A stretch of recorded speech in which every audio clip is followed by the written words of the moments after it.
سلطنت عثمانیہ کی تاریخ پر مبنی ہماری سیریز کی گزشتہ ویڈیو میں ہم نے سلطنت عثمانیہ کے جلالی سلطان مراد اول کی زندگی کا احاطہ کیا تھا، جہاں پر ان کی قیادت میں عثمانی اناطولیہ میں طاقتور ترین ترک خاندان بن گیا تھا، اور اس کے ساتھ ساتھ یورپ میں سلطان مراد نے بلقان میں مزید فتوحات حاصل کی۔ آج کی اس ویڈیو میں ہم سلطنت عثمانیہ کے سلطان کی زندگی کے آخری چند سالوں کا جائزہ لیں گے، اور اس کے ساتھ ساتھ ہم سلطان مراد کی زندگی کی آخری جنگ کوسووا کے بارے میں بھی جانیں گے، جس کے اختتام پر عظیم جلالی سلطان مراد اول شہید ہوئے تھے۔ 1387 عیسوی میں اناطولیہ میں موجود کارامانی قبیلے کو شکست دینے کے بعد اناطولیہ میں عثمانی سلطنت ایک اہم طاقتور ترین سلطنت بن چکی تھی، اور اس کا سہرا سلطان مراد اول کے سر تھا۔ کارامان قبیلے کے خلاف فتح حاصل کرنے کے بعد جب سلطان مراد بورسا شہر پہنچے تو انہیں یورپ میں اپنے سربیائی جاگیرداروں کی بغاوتوں کا سامنا کرنا پڑا، جو کہ کونیا کی جنگ میں سلطان مراد اول کے ساتھ تھے۔ یوں تو یورپ میں اس وقت 790 ہجری بمطابق 1388 عیسوی تک تقریباً تمام قدیم تھریس اور جدید رومیلیا سلطنت عثمانیہ میں شامل ہو چکا تھا۔ اس کے علاوہ بعض دوسری اہم فتوحات بھی حاصل ہو چکی تھی۔ ان علاقوں میں ترک اور عرب نو آبادیاں قائم کر دی گئی تھیں، اور وہاں کے اکثر باشندے دوسرے مقامات کو منتقل کر دیے گئے تھے۔ ان نو آبادیوں نے عیسائیوں میں ایک عام بے چینی پیدا کر دی، یعنی چری کے لیے ہر سال 1000 عیسائی لڑکوں کے مطالبے سے اس بے چینی میں برہمی بھی شامل ہو گئی۔ ترکوں کے خلاف غصے کا جذبہ پورے جوش و خروش کے ساتھ موجود تھا۔ اسے مشتعل کرنے کے لیے جس چنگاری کی ضرورت تھی وہ بھی جنگ کونیا کے بعد ہاتھ آ گئی تھی۔ اس جنگ میں عثمانی فوج کے ساتھ سربیا کے 2000 سپاہی بھی شریک تھے، جو کہ گزشتہ معاہدے کی روح سے طلب کیے گئے تھے۔ روانگی سے پہلے سلطان مراد نے فوج میں عام اعلان کرا دیا تھا کہ کرمانیہ کی سرحد میں داخل ہونے کے بعد بھی ریاست کے عام باشندوں کی جان اور مال کو ہرگز کسی قسم کا نقصان نہ پہنچایا جائے، اور جو شخص اس حکم کی خلاف ورزی کرے گا وہ سخت سزا کا مستحق ہوگا۔ لیکن سربیائی سپاہیوں نے، جو یورپ کے دستور کے مطابق دشمن کے ملک میں پہنچ کر ہر قسم کی غارت گری کو بالکل جائز خیال کرتے تھے، اس حکم کی تعمیل سے انکار کر دیا اور راستے میں نہایت وحشیانہ طریقے پر لوٹ مار شروع کر دی تھی۔ سلطان مراد نے ان کی اس حرکت پر کچھ کو تو سخت سزائیں سنائیں اور بعضوں کو قتل بھی کرا دیا۔ سلطان مراد کا یہ فعل فوجی قانون کی روح سے بالکل جائز تھا، لیکن اہل سرویا کے لیے یہ سخت اشتعال کا باعث بنا۔ جبکہ اسی سال 20,000 کی عثمانی فوج عثمانی کمانڈر تیمور تاش پاشا کی کمان میں سربیا کے بادشاہ لازار کے خلاف سرحد کی جانب روانہ ہوئی، جس کے مقابلے کے لیے لازار نے 30,000 کی ایک فوج کو جمع کیا اور دریائے ڈینیوب کے دامن میں موجود ایک وادی میں ترکوں اور سربوں کی آپس میں سخت ترین جنگ ہوئی، جس میں ترکوں کو بری طرح شکست ہوئی اور چند ایک ہی ترک سپاہی زندہ جان بچا کر واپس پہنچنے میں کامیاب ہوئے۔ ترکوں کی شکست سے حوصلہ پا کر اہل یورپ نے اب عثمانیوں کے خلاف متحد ہونے کا فیصلہ کیا۔ لازار شاہ نے سلطان مراد اول کو سالانہ خراج دینے سے انکار کرتے ہوئے اپنی خود مختاری کا اعلان کر دیا۔ اس دوران سلطان مراد اول کو ایک اور حادثے سے دوچار ہونا پڑا۔ سلطان مراد کے قابل اعتماد عظیم الشان عثمانی وزیر جاندارلی خلیل پاشا وفات پا گئے تھے۔ اہل یورپ کے خلاف جنگ لڑنے سے پہلے سلطان مراد اول نے ادرنے شہر میں جاندارلی خلیل پاشا کے بیٹے جاندارلی علی پاشا کو نیا وزیر اعظم منتخب کیا۔ اس دوران اپنے عقب کو محفوظ کرنے کے لیے سربیائی شہزادے لازار نے ہنگری کے بادشاہ سگزمنڈ کے ساتھ ایک امن معاہدہ کیا، تاکہ وہ اپنی سرحد کو ہنگری کے ساتھ محفوظ کرتے ہوئے عثمانی کے خلاف کھل کر جنگ لڑ سکے۔ اس معاہدے کے بعد اس نے باقی عیسائی ریاستوں کے ساتھ اتحاد کرنا شروع کر دیا تھا۔ جب سلطان مراد اول نے دیکھا کہ اہل یورپ مل کر اس کے خلاف ایک اتحاد کرنے جا رہے ہیں تو 1388 عیسوی کے موسم بہار کے دوران سلطان مراد نے اپنی فوجوں کو روانگی کا حکم دیا۔ سلطان مراد کا یہ حملہ دو طرفہ تھا۔ سلطان مراد نے سب سے پہلے اپنی باج گزار ریاست بلغاریہ کے حکمران ایوان ششمان کے خلاف اپنے لشکر کو روانہ کیا، جس کے بارے میں یہ افواہ تھی کہ اس نے لازار کے اتحاد میں شمولیت اختیار کر لی ہے اور وہ اب عثمانیوں کے خلاف تلوار اٹھائے گا۔ جبکہ سلطان مراد کا دوسرا بڑا حملہ براہ راست سربیا کے شہزادے لازار کے خلاف تھا۔ سلطان مراد کے پہلے لشکر کی قیادت عثمانی وزیر جاندارلی علی پاشا کے ہاتھ میں تھی۔ 1388 عیسوی کے آخر میں وہ اپنے 30,000 مضبوط عثمانی لشکر کے ساتھ سلطان مراد کے حکم سے بلقان کے پہاڑوں کے اوپر سے گزرتے ہوئے برق رفتاری کے ساتھ شمالی بلغاریہ کے میدانوں میں اترے، اور دیکھتے ہی دیکھتے انہوں نے بلغاریہ کے 3 اہم ترین شہروں پر حملہ کر کے انہیں فتح کر لیا۔ بلغاریہ کا شہنشاہ ایوان چشمان عثمانیوں کے حیرت انگیز حملوں سے گھبرا اٹھا، اور وہ جان بچاتا ہوا اپنے دارالحکومت ترنوا سے نکل کر نیکوپولس کے قریب ڈینیوب قلعے کی طرف بھاگ کھڑا ہوا، جہاں اس نے عثمانی لشکر کے خلاف جنگی تیاری شروع کی۔ لیکن عثمانی وزیر جاندارلی علی پاشا کے برق رفتار حملوں کی تاب نہ لاتے ہوئے بے شمار بلغاریائی فوجوں نے ہتھیار ڈال دیے۔ ان ہتھیار ڈالنے والے شہروں میں سے چروین، شومن، وینچن، سویش، توف اور اویش کے فوجی دستے شامل تھے۔ یوں مشرقی بلغاریہ کے بڑے حصے کو فتح کرنے کے بعد علی پاشا کی افواج مغرب کی جانب پیش قدمی کرتے ہوئے انہوں نے نیکوپولس قلعے کا محاصرہ کر لیا، جہاں ایوان چشمان اپنی بچی کھچی فوج کے ساتھ عثمانی فوج کے خلاف مزاحمت کرنے لگا۔ تاہم یہاں زیادہ عرصہ محاصرہ جاری رہنے کے بعد علی پاشا سمجھ گئے کہ وہ اپنی مختصر سی فوج کے ساتھ نیکوپولس کو فتح نہیں کر سکتے، اس لیے انہوں نے مزید فوجی کمک کے لیے دارالحکومت ادھر نے سلطان مراد اول کو خط لکھا۔ جب بلغاریائی شہنشاہ ایوان چشمان کو معلوم ہوا کہ مزید عثمانی فوج اس کے مقابلے کے لیے ادھرنے سے آنے والی ہے، تو اس نے یہ دیکھتے ہوئے اپنے علاقوں کی حفاظت کے لیے اس نے عثمانی سلطان مراد اول کے ساتھ مذاکرات شروع کر دیے، اور کچھ دنوں کے بعد یہ مذاکرات کامیاب رہے اور ایک نیا معاہدہ کیا گیا، جس کے تحت ایوان چشمان نے مکمل طور پر عثمانی سلطنت کا باج گزار ہونا قبول کیا، اور اس نے معاہدے کے تحت 3 اہم ترین قلعے سلطان مراد اول کے حوالے کر دیے، اور اس نے سلطان مراد کو یہ یقین دلایا اور وعدہ کیا کہ وہ لازار کے فوجی اتحاد میں شامل نہیں ہوگا۔ یوں اس فتح کے بعد اب بلغاریہ کے پاس سوائے ترنوا اور نیکوپولس کے چند ایک چھوٹے چھوٹے قلعے ہی باقی بچے تھے۔ اس پہلی کامیاب فوجی مہم کے بعد سلطان مراد نے یورپ میں اپنی فوجوں کو جمع ہونے کا حکم دیا، اور اس کے علاوہ انہوں نے اناطولیہ میں موجود ترک قبائل جن میں سے گرمیان، کارامان، بنو حمید، بنو جاندار، بنو رمضان اور باقی کے ترک قبائل سے فوجی مدد مانگی، اور جلد ان ترک قبائل نے کفار کے خلاف فتح کے لیے اپنے مجاہدین کو اناطولیہ میں سلطان مراد کے پاس روانہ کیا۔ 1389 یعنی کہ 1399 عیسوی میں بوڑھا ترک فاتح سلطان مراد اپنی فوجوں کے ساتھ پلوودیو شہر میں داخل ہوا، اور انہوں نے اناطولیہ میں اپنے بیٹے بایزید اور یعقوب کو خط بھیجے تاکہ وہ اپنی فوجوں کے ساتھ اناطولیہ میں اپنے باپ کی فوج کے ساتھ شامل ہو جائیں۔ اسی سال یعنی کہ 1389 کے موسم بہار کے دوران تقریباً 40,000 کا ایک عثمانی لشکر پلوودیو شہر میں جمع ہو چکا تھا۔ اس دوران سربیائی شہزادہ لازار غافل نہیں بیٹھا ہوا تھا، اس نے بھی عثمانیوں کے خلاف اپنی جنگی تیاریوں کو تیز کر دیا۔ عیسائیوں کی اس فوج میں بوسنیا، ہنگری، البانیا، ولاچیا اور یہاں تک کہ نائٹس ہاسپٹلرز کا ایک چھوٹا سا دستہ بھی اس عیسائی اتحاد میں شامل تھا۔ جون کے پہلے ہفتے لازار کے ماتحت عیسائی اتحادی فوج عثمانیوں کو یورپ سے نکالنے کے لیے جنوب کی جانب اس نے پیش قدمی شروع کی، اور 15 جون 1399 عیسوی کو کوسووا کے میدان میں لازار اور عثمانی سلطان مراد اول کی فوجیں آمنے سامنے ہوئیں۔ رات کے وقت سلطان مراد نے اپنی جنگی کونسل کو جمع کیا، اور انہوں نے جاندارلی علی پاشا، شہزادہ بایزید، تجربے کار عثمانی کمانڈر تیمور تاش پاشا اور غازی ایورینوس بے کے ساتھ مل کر جنگی منصوبہ تیار کیا۔ اس رات سلطان مراد اپنے رب کے حضور گڑ گڑا کر مجاہدین کی نصرت کے لیے اللہ سے دعائیں مانگتے رہے۔ سلطان مراد کی عمر اس وقت اگرچہ 70 سال ہو چکی تھی، لیکن اس بڑھاپے میں بھی سلطان مراد دشمن کو شکست دینے کے لیے اپنی فوج کے ساتھ میدان میں موجود تھے۔ میدان جنگ میں عثمانی فوج کے سب سے آگے 1000 کی تعداد میں تیراندازوں کا دستہ موجود تھا،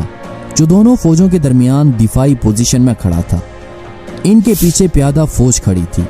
جو بنیادی طور پر عثمانیوں کی بے قاعدہ لائٹ انفینٹری یونٹ تھی، جنہیں اناطولیہ سے بھرتی کیا گیا تھا، جبکہ اس سے پیچھے مزید عثمانی گھڑسوار دستہ کھڑا تھا، جو کہ زیادہ تر اکنجیوں پر مشتمل تھا۔ عثمانی لشکر کے دائیں پہلو پر شہزادہ بایزید جبکہ بائیں پہلو پر شہزادہ یعقوب کمانڈ کر رہا تھا۔ خود جلالی سلطان مراد اول اور عثمانی وزیر جاندارلی علی پاشا عثمانی مرکز کی کمان کر رہے تھے۔ ادھر عیسائی افواج میں سربیا کے ہر اول دستے میں نیزہ بردار نائٹس اور گھڑ سوار تیر انداز دستے شامل تھے، جبکہ ان کے پیچھے پیدل انفینٹری دستے تھے جو کہ شہنشاہ لازار کے اتحادیوں کے دستے تھے۔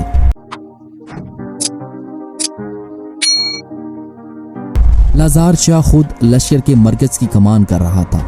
جبکہ بوسنیا کا گرینڈ ڈیوک ولیڈکووچ اور وک برینکووچ کو بالترتیب سربیا کے بائیں اور دائیں بازو پر کمان دی گئی تھی۔ جنگ کا آغاز عثمانیوں کی جانب سے ہوا۔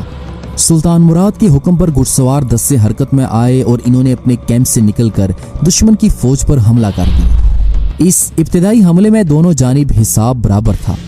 یوں چند ایک عیسائی سپاہیوں کو ختم کرنے کے بعد عثمانی گھڑ سوار دستہ واپس اپنے لشکر میں آ گیا، جس پر لازار نے اپنے ہر اول دستے کو پوری طاقت کے ساتھ عثمانیوں سے ٹکرانے کا حکم دیا۔ جب سربیا کے گھڑ سوار نائٹس دستے عثمانیوں کی جانب بڑھے تو عثمانی تیر اندازوں نے دفاعی پوزیشن کو سنبھالتے ہوئے دشمن پر تیروں کی بارش کر دی، لیکن عیسائیوں کے ہر اول دستے نے اپنی پوری طاقت کے ساتھ عثمانیوں کے تیر اندازوں پر حملہ کرتے ہوئے انہیں ختم کر دیا، اور یہ عثمانیوں کا ابتدائی نقصان تھا۔ کوسوو کی جنگ کے بارے میں مختلف مورخین کی مختلف آراء پائی جاتی ہیں، جس میں سے ایک عیسائی مورخ جس کا تعلق بوسنیا سے تھا، اس کے مطابق جنگ کے دوران 12 سربیائی نائٹس کا ایک گروپ تھا جنہوں نے سلطان مراد کو قتل کرنے کی قسم کھائی، اور وہ ترکوں سے لڑتے لڑتے سلطان مراد تک پہنچنے میں کامیاب ہو گئے، اور انہوں نے سلطان کے ذاتی محافظوں کو ختم کرتے ہوئے سلطان مراد پر حملہ کر دیا، جس حملے میں سلطان مراد کی موت ہو گئی۔ اگر عثمانیوں کی بات کی جائے تو وہ بھی ان ذرائع سے متفق ہوتے ہیں، لیکن ان کا کہنا ہے کہ سلطان کی وفات تو ہوئی تھی، لیکن وہ جنگ کے دوران نہیں بلکہ جنگ کے اختتام کے بعد ہوئی تھی۔ ان میں سے بعض مورخین کا کہنا ہے کہ جب کوسوو کی جنگ کا اختتام ہوا تو سلطان مراد میدان جنگ میں مردوں کا معائنہ کر رہے تھے کہ ایک عیسائی نائٹ جو کہ مردہ ہونے کا بہانہ کیے ہوئے تھا، جب سلطان مراد اس کے پاس پہنچے تو اس نے اچانک خنجر سے سلطان مراد پر ایک جان لیوا وار کیا، جس سے سلطان کی موت واقع ہو گئی۔ جبکہ ایک آخری حوالہ جو کہ سلطان مراد کی شہادت کا ملتا ہے اور جسے بیشتر مسلمان مورخین نے نقل کیا ہے اور وہ حقیقت کے بالکل قریب معلوم ہوتا ہے، وہ تاریخی حوالہ یہ ہے کہ جب کوسوو کی جنگ کا اختتام ہوا تو ایک سروی امیر میلوش کوبیلوویچ عثمانی لشکر کی طرف گھوڑا دوڑاتا ہوا آیا، اور اس نے لازار شاہ کے خلاف بغاوت کا اعلان کرتے ہوئے اس نے یہ کہا کہ مجھے کچھ نہایت اہم راز سلطان کو بتانے ہیں۔ چنانچہ اسے سلطان مراد کی خدمت میں لایا گیا، لیکن قدم بوسی کے وقت اس نے اچانک کھڑے ہو کر سلطان مراد پر خنجر سے حملہ کیا، جس سے سلطان مراد شدید زخمی ہو گئے اور وہ اپنے مقصد میں کامیاب ہو کر بھاگنے کی کوشش میں تھا کہ عثمانی محافظوں نے اس کے ٹکڑے ٹکڑے کر ڈالے، مگر سلطان مراد کو کافی گہرا زخم پہنچ چکا تھا اور وہ محسوس کر رہے تھے کہ وہ تھوڑی دیر کے مہمان ہیں۔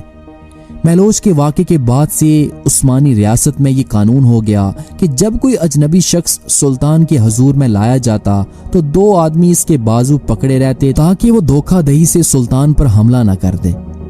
سلطان کی شہادت سے پہلے عثمانی لشکر کے بائیں جانب جس کی قیادت شہزادہ یعقوب کر رہا تھا، وہاں برینکووچ کے تابڑ توڑ حملوں سے عثمانی لشکر کافی کمزور دکھائی دے رہا تھا، اور قریب تھا کہ عثمانی میدان جنگ سے بھاگ کھڑے ہوتے کہ سلطان مراد نے اپنے پاس کھڑے ینیچری کے چند دستوں کو شہزادہ یعقوب کی مدد کے لیے بھیجا۔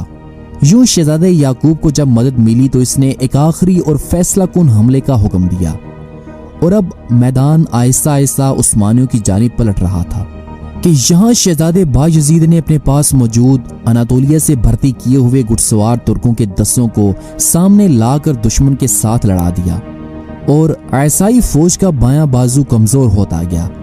شہزادے بایزید کے برق رفتار حملوں سے عاجز آ کر لازار کا بایاں پہلو کمزور ہوتا گیا، اور اس کا کمانڈر اپنی فوج کے ساتھ میدان جنگ سے بھاگ کھڑا ہوا، جس کے بعد شہزادے بایزید نے اپنے پیدل دستوں کے ساتھ لازار کی فوج پر حملہ کر دیا۔ عثمانیوں کے تابڑ توڑ حملوں اور اپنے اتحادیوں کے میدان جنگ سے بھاگ جانے کی وجہ سے لازار کی فوج میں خوف و ہراس پیدا ہونے لگا، اور جہاں میدان جنگ اب پورے کا پورا عثمانیوں کے ہاتھ میں آ گیا، کیونکہ اس دوران برینکووچ نے بھی اپنے دستوں کے ساتھ میدان جنگ سے پیچھے ہٹنا شروع کر دیا تھا، اور وہ اپنے اتحادی لازار کو ترکوں کے رحم و کرم پر چھوڑ کر میدان جنگ سے بھاگ کھڑا ہوا، جبکہ شہزادے یعقوب نے برینکووچ کے تعاقب کے لیے اس کا پیچھا جاری رکھا۔ کچھ تاریخی روایات یہ بھی کہتی ہیں کہ وک برینکووچ اس لیے بھی میدان جنگ سے پسپا ہو گیا کہ اس نے خفیہ طور پر سلطان مراد کے ساتھ سربیا کے تخت کے لیے بات چیت کی ہوئی تھی۔ لیکن اب جو بھی ہو، لازار عثمانیوں کے رحم و کرم پہ تھا۔ عثمانی ترک لازار کی فوج پر تابڑ توڑ حملے کیے جا رہے تھے اور سینکڑوں سربیائی جنگجو اس جنگ میں مارے جا رہے تھے۔ ان میں سے بیشتر نے راہ فرار اختیار کی، جبکہ لازار گرفتار کر لیا گیا۔ یوں برسوں سے بلقان میں عثمانیوں کی راہ میں کانٹا بننے والے لازار کو پکڑ کر سلطان مراد کے سامنے لایا گیا اور سلطان مراد نے لازار کے قتل کا فرمان جاری کیا۔ یوں بلقان میں اس عظیم الشان فتح کا سہرا سلطان مراد خان اول کے سر جاتا ہے، لیکن اس فتح کے لیے سلطان مراد کو اپنی جان دینی پڑی۔ کوسوو کی جنگ سلطنت عثمانیہ کے قائم ہونے کے بعد سے اب تک لڑی جانے والی سب سے بڑی اور خون ریز جنگ تھی۔ اس جنگ میں سلطان مراد کی شہادت ترکوں کے لیے ایک عظیم الشان صدمہ تھا۔ سلطان مراد کا عہد حکومت تاریخ آل عثمان کے اہم ترین عہدوں میں سے ایک ہے۔ سلطان نے 30 سال تک حکومت کی اور ان میں سے 24 سال سلطان میدان جنگ میں مصروف رہے اور ہر جنگ میں وہ کامیاب رہے۔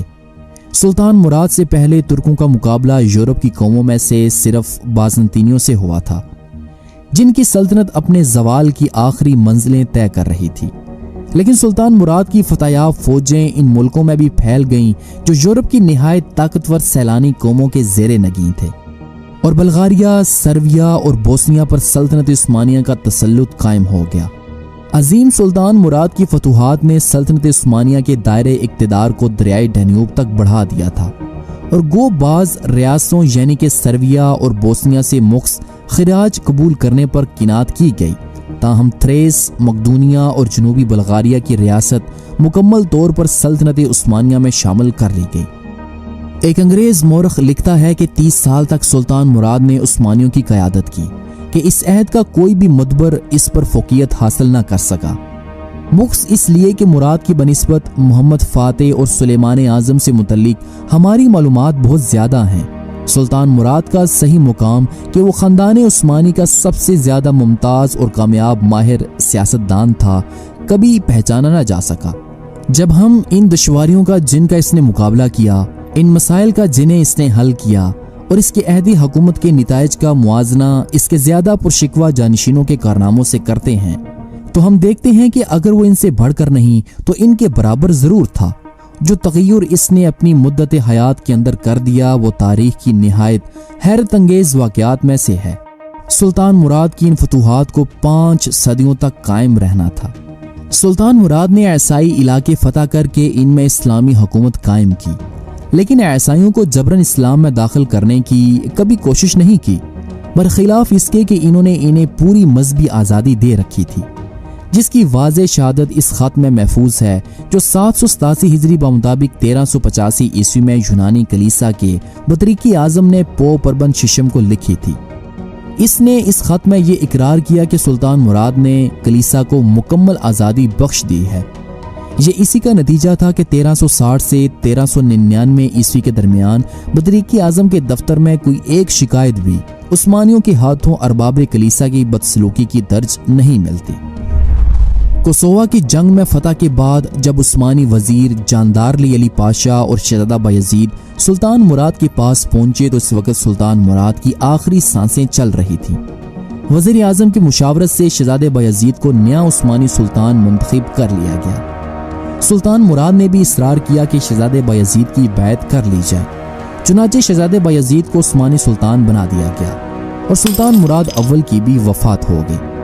اس دوران سلطان مراد اول کا دوسرا چھوٹا بیٹا شہزادہ یعقوب، جو کہ عیسائی لشکر کے تعاقب میں گیا ہوا تھا، اسے نہ تو اپنے والد کی شہادت کی خبر ملی اور نہ ہی اسے یہ پتہ چل سکا کہ جس عثمانی لشکر میں وہ واپس جا رہا ہے وہاں پر اس کا بڑا بھائی بایزید تخت نشین ہو چکا ہے۔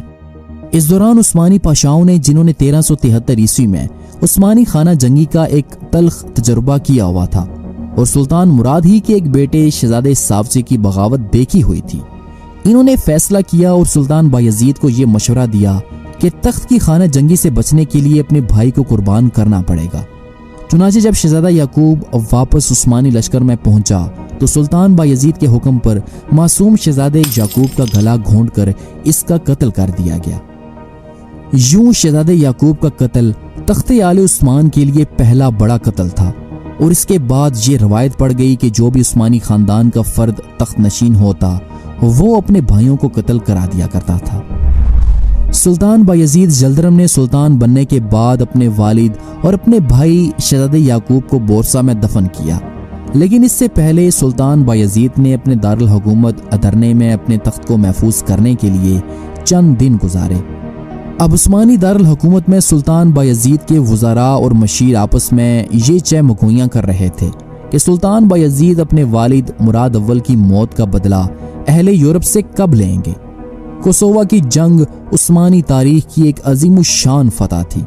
جس نے ترکوں کو یورپ اور اناطولیہ میں ایک طاقتور ترین ریاست بنا دیا تھا۔ انشاءاللہ اگلی آنے والی ویڈیو میں ہم سلطان بایزید اول کی حکومت کے ابتدائی سالوں کا ذکر کریں گے اور اناطولیہ اور بلقان میں ان کی برق رفتار فوجی مہمات کا ذکر کریں گے، اس لیے آپ ہمارے چینل کو ضرور سبسکرائب کریں۔